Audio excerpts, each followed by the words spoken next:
আমরা আমাদের জানেন তো সামাজিক কল্যাণ, জনমুখী পদক্ষেপ, তারপর রাজ্যের উন্নয়ন, পরিকাঠামোর উন্নয়নে উন্নতি করছি। আমরা বিজেপিকে আরেকটি রাজনৈতিক দল হিসেবে মনে করি না। এটা এমন একটা দল যার মানুষকে ভাগ করার খুব বিষাক্ত রাজনৈতিক কর্মসূচি রয়েছে। কেরালায় এলডিএফের ধারাবাহিকতা আমাদের দেশের ভবিষ্যতের জন্য। আচ্ছা, আমাদের সাথে যোগ দেওয়ার জন্য আপনাকে অনেক ধন্যবাদ। আমার শুধু মনে হয় আপনি খুব বেশি পরিশ্রম করেন। আপনার সামনে একটা ব্যস্ত কর্মসূচি রয়েছে, বেশ গরম, কেরালার আবহাওয়া সবসময় বিশেষ করে এই সময়। সহনীয়। হ্যাঁ, তাহলে ওরা শীতকালে নির্বাচন করতে পারে না কেন? সেটা হলো আমি শুধু মজা করছি। খুবই আকর্ষণীয় প্রশ্ন। হ্যাঁ, এবার আমাকে বলুন, এলডিএফ গতবার পুনর্নির্বাচিত হয়েছিল কারণ 50 বছর পর সবাই একবার আসতো, একবার যেত, একবার আসতো, একবার যেত। এই প্রথমবার একই দল পুনর্নির্বাচিত হয়েছিল। এক, এটা কেন ঘটলো? এবং দুই, কিন্তু তারপর থেকে সাম্প্রতিক স্থানীয় নিকায় নির্বাচনে আপনার ভোট সাংঘাতিকভাবে কমে গেছে এবং আপনারা ভালো ফল করেননি। তাহলে এক, আপনারা পুনর্নির্বাচনে খুব ভালো ফল করেছিলেন, কিন্তু এখন সংকেতগুলো উদ্বেগজনক। এই দুটোর মধ্যে আপনি কিভাবে সামঞ্জস্য আনবেন এবং এর মোকাবিলা করার জন্য আপনার পরিকল্পনা কি? কেরালার মানুষের সমর্থনে, কারণ তারা দেখছে এলডিএফ সরকার কেমন কাজ করেছে, কেবল গত 10 বছরই নয়, গত 5 বছরেও। আমরা আমাদের জানেন সামাজিক কল্যাণ, জনমুখী পদক্ষেপে, তারপর রাজ্যের উন্নয়ন, রাজ্যের পরিকাঠামোগত উন্নয়নে, শিক্ষা, স্বাস্থ্যসেবা ইত্যাদিকে চিরাচরিত মনোযোগ এবং আরও বেশি মনোযোগ দেওয়ার ক্ষেত্রে উন্নতি করে চলেছি। এবং আমি নিশ্চিত এখন থেকে 5 বছর পর আমরা আবার আলোচনা করব কিভাবে এটা ঘটলো যে আপনারা তৃতীয়বারের জন্য আপনারা জিতলেন। এটাই আমি আশা করি। কিন্তু আপনারা স্থানীয় নিকায় নির্বাচনে খারাপ ফল করলেন কেন? স্থানীয় নিকায় নির্বাচন অনেকগুলো কারণ আছে। এরকম একটা কারণ ছিল আমাদের তরফে অতিরিক্ত আত্মবিশ্বাস। এই যে পারফরমেন্স আর জনকল্যাণমূলক পদক্ষেপগুলো আমরা বাড়িয়েছিলাম স্থানীয় নিকায় নির্বাচনের, জানেন তো, কয়েক মাস আগে। তারপর কিছু প্রচার, কিছু প্যারোডি গান, যেগুলো সিপিআইএম এবং তার নেতৃত্বকে সবরিমালা সোনা চুরির ঘটনার কিছু সমস্যার জন্য দায়ী হিসেবে চিত্রিত করছিল, তুলে ধরছিল। ঠিক। এই প্যারোডি গানের মাধ্যমে কি ঘটছিল তা আমরা পরিমাপ এবং মূল্যায়ন করতে পারিনি। তাই এই সব কিছু মিলে জানেন তো আমাদের একটা অপ্রত্যাশিত, জানেন তো, এক অর্থে ধাক্কা দিয়েছিল। তাই আমরা এড়িয়ে যাব না। আমরা এমন কোনো সাফাই দিই না যে এটা কোনো ধাক্কা ছিল না। আমরা ওগুলোকে খুব গুরুত্ব সহকারে পর্যালোচনা করেছি এবং আমরা সংশোধনমূলক ব্যবস্থা নিয়েছি। ঠিক, কিন্তু সাধারণ নির্বাচনে এবং এই পৌরসভা বা স্থানীয় নির্বাচনে দক্ষিণ এবং মধ্য উভয় এলাকাতে আপনারা বিজেপির কাছে সমর্থন হারিয়েছেন, অথবা এমনটা মনে হচ্ছে যে বিজেপি লাভবান হয়েছে এবং আপনারা পিছিয়ে পড়েছেন। তাহলে বিজেপি আপনাদের জন্য কতটা বড় হুমকি? দেখুন, কেরালার কিছু নির্দিষ্ট এলাকায় বিজেপির ক্রমবর্ধমান প্রভাব নিয়ে আমরা সত্যিই চিন্তিত। এর কারণ এটা নয় যে আমরা কোনো কর্পোরেশন বা কোনো জানেন তো স্থানীয় নিকায় হেরে যাচ্ছি, কিন্তু আমরা বিজেপিকে আর 5টা রাজনৈতিক দলের মতো মনে করি না। এটা এমন একটা দল যার মানুষকে বিভক্ত করার একটা খুব বিষাক্ত রাজনৈতিক কর্মসূচি রয়েছে, যা আমরা দেশের প্রতিটি অংশে দেখতে পাচ্ছি। এবং এখানে সাম্প্রদায়িক বিজেপির থেকে আসা বিপদের মোকাবিলা করার ক্ষেত্রে কেরালা অত্যন্ত ভালো কাজ করে আসছে। আমি অত্যন্ত গম্ভীরভাবে মনে করি যে বিজেপি এবং বাম রাজনৈতিক দল, বিশেষ করে ইউডিএফের মধ্যে কিছু গোপন বোঝাপড়া হয়েছিল। কোল্লাম আমার নিজের জেলা এবং এটি বামেদের একটি ঘাঁটি। ইউডিএফ সেখানে জিতেছে। ত্রিভান্ড্রামে বিজেপি কর্পোরেশনে উন্নতি করার চেষ্টা করছিল এবং অনেক আসন যেখানে ইউডিএফের আমাদের অন্য বন্ধুদের থেকে কিছু ভোট স্থানান্তরের সমর্থন ছাড়া বিজেপি জিততে পারত না, তাদের এই ধরনের ব্যবস্থা ছিল। উদাহরণস্বরূপ ত্রিভান্ড্রাম জেলা থেকে 10 বছর আগে বিজেপির একজন এমএলএ ছিলেন, বুঝতে পারছেন? আর আপনি যদি ভোটদানের ধরনের পরিসংখ্যান দেখেন তাহলে এটা খুব স্পষ্ট যে ইউডিএফের দাঁড় করানো অত্যন্ত দুর্বল প্রার্থী এবং ইউডিএফ থেকে বিজেপিতে ভোটের স্থানান্তর তাকে কিভাবে সাহায্য করেছে। তারপর গত বিধানসভা নির্বাচনে পিনারাই বিজয়ন ঘোষণা করেন যে আমরা এই নির্বাচনী এলাকায় বিজেপির খাতা বন্ধ করতে যাচ্ছি এবং বর্তমান শিক্ষামন্ত্রী শিবকুট্টি সেই নির্বাচনী এলাকা থেকে যেতেন। একইভাবে ত্রিচুরে বিজেপির একজন লোকসভা সদস্য আছেন, এটি কংগ্রেসের জেতা আসন ছিল। আগের নির্বাচনের তুলনায় কংগ্রেস 1 লক্ষ ভোট হারায় এবং বিজেপির প্রার্থী 75,000 ভোটের ব্যবধানে যেতেন। এবং এলডিএফ, আপনি একটি স্বাভাবিক প্রশ্ন করবেন, আমি আপনাকে বলতে পারি এলডিএফ তার ভোটিং জানেন শক্তি 16,000 ভোটে বাড়িয়েছে। সুতরাং এটা ঘটছে। সুতরাং অনেক জায়গায় বিজেপির এই যে উন্নতি তা এই ভোট হস্তান্তরের কারণে।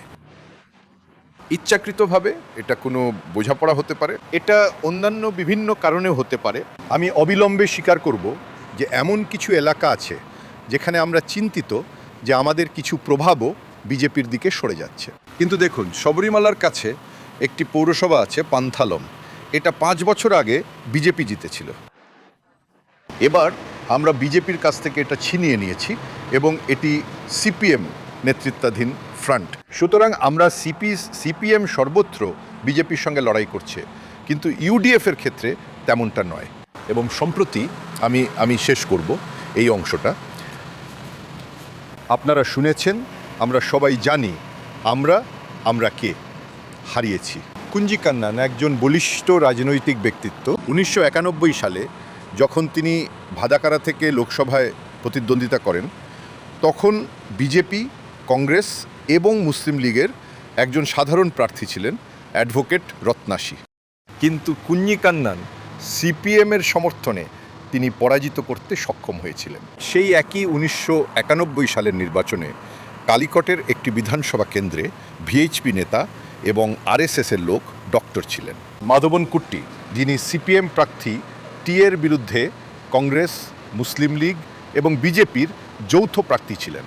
কে হামসা, আমরা তাকে পরাজিত করেছিলাম এবং কে হামসা জিতেছিলেন। তাই যেখানেই এই গোপন বোঝাপড়া প্রকাশ্যে আসে আমরা তাদের পরাজিত করতে সক্ষম হই। তাই এই বিধানসভা নির্বাচনেও আমার একটা বারবার জানেন সন্দেহ হচ্ছে যে একই রকম কিছু ঘটবে কিনা।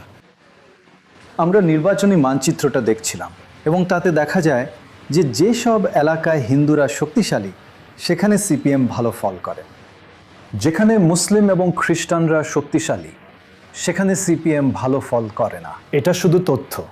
তারপর আমরা দুটো বিশাল সমীক্ষা চালিয়েছিলাম এবং তাতে দেখা গেছে যে সম্ভবত আপনারা এই নির্বাচনগুলো হারার একটা বড় কারণ হলো খ্রিস্টান এবং মুসলিমরা এলডিএফের চেয়ে ইউডিএফকে বেশি ভোট দিচ্ছে এবং আপনাদের সমর্থন মূলত হিন্দুদের কাছ থেকে আসছে এবং তাদের মধ্যে কেউ কেউ বিজেপির দিকে যাচ্ছে, যেমন উচ্চ বর্ণের হিন্দুরা পক্ষ পরিবর্তন করছে। গতবার 2024 সালের লোকসভায় অনেকেই বিজেপিতে চলে গিয়েছিল। তাহলে আপনারা মুসলিম এবং খ্রিস্টানদের কাছে কেন হেরে যাচ্ছেন? এবং এটা কি চিন্তার বিষয় যে হিন্দুরাও বিজেপির দিকে চলে যেতে পারে? দেখুন, সাধারণভাবে কিছু নির্বাচনে একই রকম প্রবণতা দেখা গিয়েছিল, কিন্তু এমনকি সম্প্রতি অনুষ্ঠিত স্থানীয় নিকায় নির্বাচনেও আমি বলবো আসলে আমার কাছে একটি রিপোর্ট আছে। আমি বিশেষভাবে ত্রিশূর জেলার কোদুঙ্গাল্লুর থেকে একটি রিপোর্ট চেয়েছিলাম। এখানেই বিজেপি পৌরসভা জেতার ব্যাপারে নিশ্চিত ছিল। তার কারণ ছিল আরএসএসের সমর্থন। কিন্তু এটাও এমন একটা জায়গা যেখানে মুসলিম সংখ্যালঘু উপস্থিতি উল্লেখযোগ্য। এটা বুঝতে পেরে আমাদের কমরেডরা সেখানে কাজ করেছিল একটা দীর্ঘস্থায়ী কর্মসূচি নিয়ে। আর বিজেপি ও আরএসএসকে অবাক করে তারা কোদুঙ্গাল্লুর জিততে পারেনি। তারা ত্রিবান্দ্রম কর্পোরেশনের আগে কোদুঙ্গাল্লুর জেতার আশা করেছিল, আর আমরা সেটা জিতেছি। আর এটা এমন একটা জায়গা যেখানে মুসলিম ভোট যথেষ্ট। তাই আমি বিশেষভাবে তাদের বলেছিলাম তাদের এলটিজি রিপোর্ট পাঠাতে। তারপর আমার বাড়ি কোল্লাম জেলায় কোট্টারাকারা নির্বাচনী এলাকায় মুসলিম স্ট্রিট নামে একটি রাস্তা আছে, কারণ এসএফআই এর জেলা সভাপতি হিসেবে আমার সহকর্মী সুলতান আহমেদ সেখানে থাকতেন। তাই আমি ওকে চিঠি পাঠাতাম, সুলতান আহমেদ, মুসলিম স্ট্রিট, কোট্টারাকারা। মুসলিম জনসংখ্যা সিপিএম সেখানে জিতেছে। তাই এটা কোনো সাধারণ ব্যাপার নয়। খ্রিস্টানরা পাঠানামথিত্তা এমন একটি জেলা যেখানে খ্রিস্টান জনসংখ্যা যথেষ্ট। সেখানে 5টি বিধানসভা কেন্দ্র আছে। 5 বছর আগে আমরা 5টি বিধানসভা কেন্দ্রে অত্যন্ত ভালো ফল করেছি। এখন পঞ্চায়েত পৌরসভা নির্বাচনেও আমাদের ফল খুব খারাপ নয়। সুতরাং এটা একটা অমিল। কিন্তু এক বা দুটি এলাকা থাকবে, কিন্তু মোটের ওপর আপনি মুসলিম এবং খ্রিস্টানদের ক্ষেত্রে ইউডিএফ এর থেকে পিছিয়ে আছেন। আপনি সেটার মোকাবিলা কিভাবে করছেন? দেখুন, এটা একটা প্রশ্ন খুবই গুরুত্বপূর্ণ। আমরা এটা নিয়ে আলোচনা করে আসছি। কিছু নির্দিষ্ট পরিকল্পিত সাজানো কথা তাদের বিরুদ্ধে প্রচার করা হচ্ছে। আপনার কাছে এটা চমকে দেওয়ার মতো মনে হতে পারে যদি আমরা বলি যে কিছু জায়গায় দরিদ্র অনগ্রসর মানুষ, যার মধ্যে মুসলিম সংখ্যালঘু মানুষও আছেন, তাদের বলা হয়েছে যে এই এসআইআর পিনারাই বিজয়েন দ্বারা প্রয়োগ করা হচ্ছে। আমাদের কাছে খবর আছে অন্য একটি জায়গায় বলা হয়েছিল যে পিনারাই বিজয়নের অমুক তমুকের সাথে খুব বন্ধুত্ব। ঠিক আছে, তারপর তারা জিজ্ঞেস করে যে অমুক তমুক এক্স, আপনি জানেন সে কে? যে আমরা জানি না। এটা একটা সুনির্দিষ্ট জানেন ফিডব্যাক যা আমরা পেয়েছি। তাই এটা আমরা বুঝতে পেরেছি যে এতগুলো মন গড়া গল্প প্রচার করা হচ্ছে সমর্থন আদায় করার জন্য বা সিপিএম বা মুখ্যমন্ত্রীকে খারাপ আলোকে দেখানোর জন্য। এটা আমরা স্থানীয় নিকায় নির্বাচনের পরে বুঝতে পেরেছি। সেই জন্যে আমরা বাড়ি বাড়ি গিয়ে লোকনে বুঝিয়ে সেটার মোকাবিলা করার চেষ্টা করছি। এটা উপলব্ধি করে যে আমরা কিছু জিনিসকে একভাবে দেখি, কিন্তু জনগণের একাংশের মধ্যে ধারণাটা অন্যরকম। তাই ধারণার গুরুত্ব স্থানীয় নিকায় নির্বাচনে এই ধাক্কা খেয়ে আমরা উপলব্ধি করেছি। সিপিএম একটি ক্যাডার ভিত্তিক এবং খুব কঠোর শৃঙ্খলার দল হওয়ার কথা, এবং সাধারণত তাই ছিল। এইবার আপনাদের 4 বা 5 জন লোক আছে যারা আপনাদের দল থেকেই যারা দল ছেড়ে দিয়েছে এবং ইউডিএফ ও অন্যদের সমর্থনে বিদ্রোহী হিসেবে মির দলে দাঁড়িয়েছে। এটা কি আপনাদের ক্যাডারের দিক থেকে একটি চিন্তার বিষয়? দেখুন, সিপিএম এবং বামেরা সাধারণভাবে একটি ক্যাডার পার্টি হিসাবে কাজ করে, এটা সুপরিচিত। আর এই এক দল থেকে অন্য দলে চলে যাওয়াটা হয় উত্তর ভারতে আয়ারাম গয়ারাম। কিন্তু যতদূর সিপিএম এবং বামেদের প্রশ্ন, এমনটা ঘটেনি। কিন্তু আপনি ঠিকই বলেছেন, ইদানিংকালে এমন কিছু ঘটনা ঘটছে যখন অবিশ্বাস্যভাবে আমাদের কিছু ক্যাডার, বিশেষ করে কিছু কমরেড যাদের সাথে আমি ঘনিষ্ঠভাবে কাজ করেছি, দেখুন তারা সিনিয়র এবং আরও অনেক কিছু 2, 3, 4 জন এই ধরনের লোক দলবদল করেছে। কিন্তু বিষয়টা হলো যে তাদের মধ্যে কেউই সিপিআইএম বা বামপন্থীদের সাথে কোনো রাজনৈতিক আদর্শগত পার্থক্যের কারণে দলবদল করেনি। নির্বাচনের সময় তারা কিছু আশা করেছিল, তারা সেটা পায়নি, তাই তারা সবাই সেটা জানতে পেরেছে। তাই আমরা বুঝতে পারছি যে আমাদের ক্যাডার এবং কমরেডদের রাজনৈতিক আদর্শগত চেতনার মধ্যে এখানে ওখানে কিছু বিচ্যুতি, কিছু ব্যতিক্রম ঘটছে। তাই পার্টিকে মনোযোগ দিতে হবে এই বিশেষ বিষয়টির উপর। আমাদের এই সংশোধন অভিযান আছে। এই ঘটনার কারণে আগামী দিনে এই সংশোধন অভিযান কঠোরভাবে চালাতে হবে। অন্যান্য রাজনৈতিক দলগুলোর ক্ষেত্রে রাজনৈতিক পরিমণ্ডলে একটি সামগ্রিক অবক্ষয় হয়েছে। আমরা সেটাকে প্রতিরোধ করার চেষ্টা করি, কিন্তু তার একটা সীমা আছে। আমাদের প্রতিরোধের প্রচেষ্টা সত্ত্বেও এটা আমাদের দলের বিভিন্ন স্তরে প্রবেশ করছে। দেখুন, দুঃখিত, আপনি বলুন। আমি শুধু বলতে যাচ্ছিলাম, এটা কি সেই পদ্ধতিতে আঘাত হানবে যেভাবে আপনাদের ক্যাডাররা বেরিয়ে আসে এবং ভোট জোগাড় করে এবং এই ধরনের কাজগুলো করে, যা আপনাদের জন্য খুব গুরুত্বপূর্ণ? আপনারা বিধানসভা নির্বাচনে কখনো 40% নিচে নামেননি, এবং এইবার বিজয়ী দল হতে আপনাদের জন্য কি 44 পাওয়াটা অত্যন্ত গুরুত্বপূর্ণ। আমাদের কিছু নেতা, জেলা সম্পাদক মণ্ডলীর সদস্য, প্রাক্তন রাজ্য কমিটির সদস্য এবং এই সকলের সঙ্গে যা হয়েছে, এইগুলো সবই একেবারে বিচ্ছিন্ন ঘটনা। এই সমস্ত জায়গায় দল সামগ্রিকভাবে তারা দলের সঙ্গে দাঁড়ায় এবং তারা বলে যে আমরা খুব দুঃখিত যে এই মানুষগুলোর ক্ষেত্রে এমন সুবিধাবাদ ঘটেছে। তাই এটা সিপিআইএম বা বাম এলডিএফের ভোটের শতাংশকে মোটেই প্রভাবিত করবে না। দেখুন, সিপিএম এবং বামেদের সম্পর্কে সবাই যে কথাগুলো বলে তার মধ্যে একটা হলো দুর্নীতি নয়, কোনো দুর্নীতি নেই। কিন্তু এই নির্বাচনে ওটা একটা ইস্যু, কারণ শবরীমালার সোনা পিতলে রূপান্তরিত করা হয়েছে এবং সিপিএমের 2 নেতা শবরীমালা বোর্ডের অংশ, এবং তাদের বিরুদ্ধে সোনা রূপান্তরিত করা, নিয়ে যাওয়া, চুরি করার ব্যাপারে হাত মেলানোর অভিযোগ উঠছে। আপনারা তাদের বিরুদ্ধে কিছু করেননি কেন? আপনারা তাদের সাসপেন্ড করেননি কেন বা কি? আমি জানি না, নিশ্চয়ই কোনো কারণ আছে। আমার মনে হয় আমাদের শোনা দরকার আপনারা কি করে এর মোকাবিলা করছেন, কারণ আপনাদের ভাবমূর্তি সবসময় দুর্নীতিমুক্ত হিসেবে থেকেছে। দেখুন, এটা এখন কেরালার মানুষের কাছে এটা খুব পরিষ্কার। বিধানসভা অধিবেশন চলাকালীন সরকার সদন কক্ষে সেই বিষয়ে আলোচনা করার প্রস্তাব দিয়েছিল। জানেন ইউডিএফ কি করেছিল? তারা আলোচনা না করেই শুধু ওয়াকআউট করেছিল। কোনো আলোচনা নয়। যদি সিপিআইএম এবং সরকারের সমালোচনা বা অভিযোগ করার মতো কোনো প্রমাণ বা যুক্তি তাদের কাছে থাকতো, তাহলে তারা আমাদের তীব্র আক্রমণ করতে পারত। তারা সরে গেল, তারা এর থেকে পালিয়ে গেল। সুতরাং এটা খুব স্পষ্ট। সুতরাং যেখানে শাস্তিমূলক ব্যবস্থা, যখন তারা জেলের ভিতরে ছিল, যখন তাদের কোনো কারণ দর্শানোর নোটিশ দেওয়া সম্ভব হয়নি, সেটা ছিল প্রাকৃতিক ন্যায় বিচারের লঙ্ঘন। আমরা জানতে চেয়েছিলাম যে দলের এই দুজন লোক, 4 বা 5 জন লোক কংগ্রেসের সমর্থক এবং কংগ্রেস কর্মী, কিন্তু এই দুজন লোক দেবম বোর্ডের চেয়ারপারসন হিসাবে সেখানে থাকার সুবাদে সিপিএমের। সুতরাং আমরা নিশ্চিত করতে চেয়েছিলাম যে এটা তাদের পক্ষ থেকে শুধুমাত্র কর্তব্যে অবহেলা, নাকি এই অপরাধে তাদের আরও গভীর যোগসাজশও ছিল। সুতরাং তাদের বিরুদ্ধে যে ধরনের ব্যবস্থা নেওয়া দরকার, আপনি জানেন সেটা প্রকৃত ঘটনার উপর ভিত্তি করে হওয়া উচিত। সুতরাং আমরা চার্জশিট দাখিল হওয়ার জন্য অপেক্ষা করে আসছি, যেটা করা হচ্ছে না। একবার চার্জশিট দাখিল হয়ে গেলে এটা জানা যাবে। এখন আমরা নির্দেশ দিয়েছি যে তাদের সমস্ত রাজনৈতিক কার্যকলাপ থেকে দূরে রাখা উচিত এবং তাদের এখন কার্যত সাসপেন্ড করা উচিত। এটাই বর্তমান অবস্থা, কারণ তারা জামিন পেয়েছে সময়ের কারণে। ঠিক।